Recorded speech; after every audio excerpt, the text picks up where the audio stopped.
नमस्कार दोस्तों, एग्जाम मित्र में आपका स्वागत है। आशा करता हूँ आप सभी अच्छे होंगे। दोस्तों, इस वीडियो में हम बात करेंगे पंजाब स्टेट के लिए अगर आपको बीएससी नर्सिंग में एडमिशन लेना है, चाहे गवर्नमेंट कॉलेज हो या प्राइवेट कॉलेज हो, तो उसके लिए आपको एक एंट्रेंस एग्जामिनेशन देना होता है और वो एंट्रेंस एग्जामिनेशन पीपीएमईटी के नाम से जाना जाता है।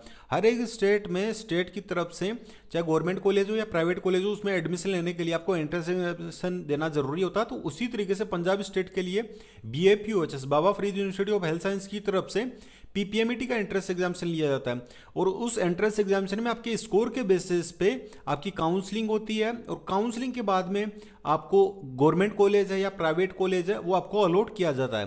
तो मैंने सारा डिटेल में एलिजिबिलिटी क्राइटेरिया क्या होगा, फीस वगैरह, वो मैंने डिटेल में सेपरेट वीडियो में सारी इन्फॉर्मेशन प्रोवाइड करवा रखी है, तो आप जाके चैनल पे वो वीडियो देख लीजिए।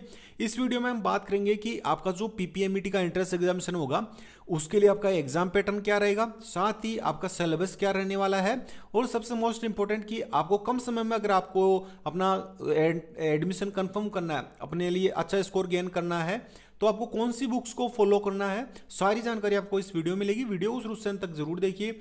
अगर आप हमारे चैनल पे नए हैं, चैनल को सब्सक्राइब करें, बेल आइकन को दबाएं, इससे कि आने वाले सभी वीडियोज की नोटिफिकेशन आपको मिल सके। और बाकी आपके एप्लीकेशन फॉर्म से रिलेटेड या काउंसलिंग से रिलेटेड या आपकी जो भी अदर अपडेट आती रहेगी, तो मैं समय समय पर वीडियोज के माध्यम से आपको सारी जानकारी प्रोवाइड करवाता रहूंगा। आप विगत 5 से 6 सालों के हमारे चैनल पर जाके वीडियोज देख लीजिए, आपको वहां पर भी सारी इंफॉर्मेशन आपको प्राप्त हो जाएगी। तो सबसे पहले तो ये जो ऑफिशियल नोटिफिकेशन आपका जारी किया गया, तो मैं उसी के माध्यम से आपको इन्फॉर्मेशन प्रोवाइड करवा रहा हूँ। हमारे चैनल पे आपको सारी की सारी जो जानकारी है वो ऑफिशियली जो प्रोस्पेक्टर नोटिफिकेशन उन्हीं के माध्यम से जो अपडेट आती है वही आपको प्रोवाइड की जाती है। अपने मन के मुताबिक आपको कोई भी इन्फॉर्मेशन नहीं मिलेगी। तो यहाँ पे आप देखेंगे कि जो आपका पीपीएमईटी का एंट्रेंस एग्जामिनेशन होगा, पीपीएमईटी का, उसमें आपके कौन कौन से टेस्ट में आपके सब्जेक्ट पूछे जाएंगे। तो सबसे पहले आपका फिजिक्स है, केमिस्ट्री है, बायोलॉजी, इंग्लिश और नर्सिंग एप्टीट्यूड, ये आपके 5 पोर्शन हैं वो आपके पूछे जाएंगे। फिजिक्स, केमिस्ट्री और बायोलॉजी ये आपकी 11th और 12th एनसीईआरटी बेस्ड आपकी पूछी जाएगी। और इंग्लिश ग्रामर वो आपकी बेसिक इंग्लिश ग्रामर आएगी। और नर्सिंग एप्टीट्यूड से भी आपके जो बेसिक क्वेश्चन है वो पूछे जाएंगे। हर एक सब्जेक्ट से आपके इक्वल पोर्शन पूछा जाएगा, जैसे कि 20 क्वेश्चन है वो आपके फिजिक्स से, 20 क्वेश्चन केमिस्ट्री से, 20 क्वेश्चन आपके बायोलॉजी से और 20 इंग्लिश ग्रामर से और नर्सिंग एप्टीट्यूड से। अब स्टूडेंट्स क्या करते हैं कि पीसीबी पे ही, फिजिक्स, केमिस्ट्री और बायोलॉजी पे ही ज़्यादा फोकस करते हैं, लेकिन जो सबसे इजी सब्जेक्ट है वो है इंग्लिश ग्रामर और आपके नर्सिंग एप्टीट्यूड। इन दो सब्जेक्ट्स में आप 40 में से 40 मार्क्स अपने लिए गेन कर सकते हैं। जैसे कि 40 क्वेश्चन हो गए, नर्सिंग एप्टीट्यूड के 20 क्वेश्चन हो गए और इंग्लिश ग्रामर के 20 क्वेश्चन हो गए, तो जो 40 के 40 क्वेश्चन है वो आप पूरे के पूरे करेक्ट कर सकते हो। अब इनका सिलेबस भी बड़ा रहता है। आप जब एप्लीकेशन फॉर्म स्टार्ट होंगे तो इतना समय नहीं बचेगा आपके पास में कि आप इन सब्जेक्ट्स को कंप्लीट कर सकें। तो आप अभी से अगर अपनी प्रिपरेशन पे लगेंगे तो ही पॉसिबल है, स्मार्टनेस के साथ में स्टडी करेंगे, कि आप अपना सिलेबस है वो आप कवर कर सके। अदरवाइज आप ये सिलेबस भी कवर नहीं कर पाएंगे। तो ये आपके 5 सब्जेक्ट है, 5 पार्ट्स हैं, वो आपके एंट्रेंस एग्जामिनेशन में पूछे जाते हैं। अब बात करते हैं कि आपको टाइम कितना दिया जाएगा जो आपका एग्जाम होगा उसके लिए। तो यहाँ पे आप देख सकते हैं कि आप ये 2024 का प्रीवियस ईयर का क्वेश्चन पेपर है, मैं इसे भी सोल्व करवाऊंगा आने वाले वीडियोस में। आपके सब्जेक्ट वाइज की बायोलॉजी में किस तरह के क्वेश्चन पूछे गए थे, आपके केमिस्ट्री में, फिजिक्स में, नर्सिंग एप्टीट्यूड में, इंग्लिश ग्रामर में, तो ये भी मैं सोल्व कराऊंगा। तो यहाँ पे आप देख सकते हैं ये आपका 2 घंटे का आपको वहाँ पे टाइम देखने को मिलेगा। जो आपका लास्ट ईयर एग्जाम हुआ था उसमें आपको 2 घंटे का टाइम दिया गया था, 11 बजे से लेके 1 बजे तक, और हर एक क्वेश्चन है वो 4 मार्क्स का रखा गया था। तो टोटल आपके 100 क्वेश्चन पूछे गए थे और एक क्वेश्चन 4 मार्क्स का, इसका मतलब है कि 400 मार्क्स के आपके टोटल क्वेश्चन पूछे गए थे। अब इसमें आपको नेगेटिव मार्किंग देखने को नहीं मिलेगी। यहाँ पे भी आप देख सकते हैं कि ये आपके हैं 100 ऑब्जेक्टिव क्वेश्चन है। मैंने जैसा कि बताया कि 20 क्वेश्चन है फिजिक्स से, 20 केमिस्ट्री से, बायोलॉजी से 20, नर्सिंग एप्टीट्यूड से 20 और इंग्लिश ग्रामर से 20।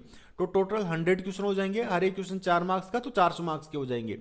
अब यहाँ पे नेगेटिव मार्किंग आपको देखने को नहीं मिलेगी, लेकिन जो सबसे मोस्ट इंपॉर्टेंट चीज़ है वो आपको यहाँ पे समझना है कि अगर आप एंट्रेंस एग्जामिनेशन या कोई भी एग्जाम देने जाते हैं तो वहाँ पे आपको 4 ऑप्शन मिलते हैं ओएमआर सीट में, ABCD। लेकिन आप जब पीपीएमईटी का एंट्रेंस एग्जामिनेशन देंगे तो उसमें एक ऑप्शन आपको और मिलेगा, वहाँ पे आपको E ऑप्शन और मिलेगा, ABCD के अलावा E ऑप्शन। जैसे कि इसका मतलब ये है कि अगर आपने कोई भी क्वेश्चन है वो आप अटेम्प्ट कर रहे हो, लेकिन उसमें आपने ना ए फिल किया, ना बी, ना सी, ना डी, और ना आपने ई फिल किया, तो आपका उसका 1 मार्क्स है वो आपका डिटेक्ट हो जाएगा। यहाँ पे आप देख सकते हैं ये चीज आपको यूट्यूब पे कहीं भी नहीं मिलेगी, ये सबसे मोस्ट इंपॉर्टेंट है। और इसी वजह से स्टूडेंट्स है वो गलती कर जाते हैं कि जो क्वेश्चन नहीं आ रहा उसे अटेम्प्ट नहीं करते और वो उनका क्वेश्चन है वो गलत हो जाता है। अब उस केस में क्या करना है, अगर आपको आंसर आ रहा है तो आप ABCD में से कोई सा भी आप चूज कर सकते हैं। अगर आपको आंसर नहीं आ रहा उसका, तो आपको करना क्या कि ई ऑप्शन आपको फिल करना रहेगा। अगर आप ई ऑप्शन फिल करेंगे तो आपका ये 1 मार्क्स है वो आपका डिटेक्ट नहीं होगा। बाकी अदर में आपका नेगेटिव मार्किंग नहीं है, केवल यही आपका यहाँ पे एक जो केच है जो काफी सारे स्टूडेंट्स को नहीं पता है कि आपको खाली कुछ भी नहीं छोड़ना है। अगर आपको क्वेश्चन नहीं आ रहा, उसका आंसर नहीं पता, तो आपको ई जो है वो आपको फिल करना है। तो ये है नेगेटिव मार्किंग का। बाकी इसमें नेगेटिव मार्किंग आपको देखने को नहीं मिलेगी। 2 घंटे का टाइम है, 400 मार्क्स का आपका पेपर होगा, और बाकी का अदर अपडेट है वो मैं आपको समय समय पर प्रोवाइड करवाता रहूंगा। अब बात आती है कि फिजिक्स, केमिस्ट्री, बायोलॉजी और नर्सिंग एप्टीट्यूड और इंग्लिश ग्रामर की प्रिपरेशन कैसे करें। तो मैंने डिस्क्रिप्शन बॉक्स में ई बुक्स प्रोवाइड करवा रखी है। सबसे पहले हम नर्सिंग एप्टीट्यूड की बात करें। नर्सिंग एप्टीट्यूड का काफी सारे स्टूडेंट्स को सिलेबस से नहीं पता कि सिलेबस इसका क्या पूछा जाएगा, तो मैंने ये ई बुक है वो डिस्क्रिप्शन बॉक्स में प्रोवाइड करवा रखी है। ये सबसे मोस्ट इंपॉर्टेंट है। इसमें आपके 1000 मल्टीपल चॉइस क्वेश्चन है विद आंसर, और इसमें कंप्लीट सिलेबस आपका कवर किया गया है। तो आप नर्सिंग एप्टीट्यूड की इसके माध्यम से अपनी प्रिपरेशन कर सकते हैं। नेक्स्ट हम बात करें इंग्लिश ग्रामर के लिए। इंग्लिश ग्रामर में आपका बेसिक इंग्लिश ग्रामर आपका सिलेबस पूछा जाता है, कॉम्पिटिटिव लेवल का नहीं पूछा जाता। स्टूडेंट्स यही गलती करते हैं कि कॉम्पिटिटिव लेवल की जो इंग्लिश ग्रामर है उसे रीड करते रहते हैं, उस तरीके के क्वेश्चन आते नहीं हैं, फिर वहाँ पे कंफ्यूज हो जाते हैं और फिर अपना टाइम भी वेस्ट कर जाते हैं। तो ये जो बेसिक इंग्लिश ग्रामर है इसमें कंप्लीट सिलेबस है, और कौन कौन से टॉपिक्स पूछे जाएंगे वो भी इसमें आपका मेंशन किया गया। तो ये जो आपके 40 मार्क्स हैं, 40 क्वेश्चन है आपके, एक क्वेश्चन है वो 4 मार्क्स का होगा, तो 40 क्वेश्चन 160 मार्क्स के हो गए। तो ये 160 मार्क्स हैं वो आप इजीली गेन कर सकते हो। सबसे इजी सब्जेक्ट यही है, इनमें समय भी ज़्यादा नहीं लगता और पूरे में से पूरे मार्क्स हैं वो आप इनमें गेन कर सकते हो। अब नेक्स्ट बात आती है कि फिजिक्स, केमिस्ट्री और बायोलॉजी की प्रिपरेशन किस तरीके से करें। तो फिजिक्स, केमिस्ट्री और बायोलॉजी के लिए ये तो आपकी ऑब्जेक्टिव बुक होगी। अगर आप अभी से प्रिपरेशन करेंगे तो ही अपना सिलेबस है वो कवर कर पाएंगे, अदरवाइज आप नहीं कर पाएंगे, क्योंकि आपको भी पता है आपके 11th और 12th एनसीईआरटी बेस्ड आपका सिलेबस पूछा जाएगा। आपके फिजिक्स, केमिस्ट्री और बायोलॉजी 3 सब्जेक्ट आपने 11th में तीनों सब्जेक्ट रीड किए हैं, 12th में तीनों सब्जेक्ट रीड किए, 2 साल में आपने रीड किए हैं। तो जब आपके एप्लीकेशन फॉर्म जारी होंगे तो आपको 1 महीने का भी समय नहीं मिलेगा और आपका एंट्रेंस एग्जामिनेशन की डेट है वो आपकी आ जाएगी। तो अगर आप अभी से प्रिपरेशन करेंगे, 2 साल की जो आपका सिलेबस है वो आपको 1 महीने में आपको तैयार करना होगा एप्लीकेशन फॉर्म आने के बाद में। लेकिन अगर आप जागरूक, आपको पता है और आप हमारा वीडियो फॉलो करें तो आपको सारी चीज़ों का पहले से अंदाजा हो जाएगा कि कितना समय मिलेगा, किस तरीके से अपनी प्रिपरेशन करनी है, और अगर सिलेक्शन लेना है तो कौन सी स्ट्रेटजी फॉलो करनी है। तो अगर आप अभी से अपनी प्रिपरेशन करेंगे तो ही पॉसिबल है कि आप सिलेबस है वो आप काफ़ी हद तक कवर कर सकते हैं। तो ये ऑब्जेक्टिव बुक है, 3-in-1 ई बुक है। इसमें आपके दोनों क्लासेज के अलग अलग आपको बुक रीड करने की आवश्यकता नहीं है, इसी एक ही बुक में सारा का सारा सिलेबस है ऑब्जेक्टिव बेस पे कवर किया गया है। 11th और 12th दोनों क्लासेज के चैप्टर वाइज आपके ऑब्जेक्टिव क्वेश्चन इसमें दिए गए हैं। तीनों सब्जेक्ट इसमें कवर किए गए हैं, फिजिक्स, केमिस्ट्री और बायोलॉजी के, और हर एक क्वेश्चन का डिटेल आंसर सॉल्यूशन इसमें दिया गया। इसमें इजी, मीडियम, डिफिकल्ट तीनों लेवल के क्वेश्चन इसमें कंपाइल किए गए। अगर आपके इजी टू मीडियम लेवल का अगर पेपर आता है तो सारे के सारे क्वेश्चन एज इट इज आपको इसी में से ही देखने को मिलेंगे। तो ये तो बात होगी आपके ऑब्जेक्टिव ई बुक की। अगर आपके कंसेप्ट क्लियर है तो आप इसको फॉलो करें। अगर आपके कंसेप्ट क्लियर नहीं है तो आपको ऑब्जेक्टिव के साथ साथ में थ्योरी बेस्ड ई बुक भी आपको फॉलो करनी है। ये थ्योरी बेस्ड ई बुक है, इसमें आपके दोनों क्लासेस के तीनों सब्जेक्ट, यहाँ पे फिजिक्स, केमिस्ट्री और बायोलॉजी 3-in-1 ई बुक है।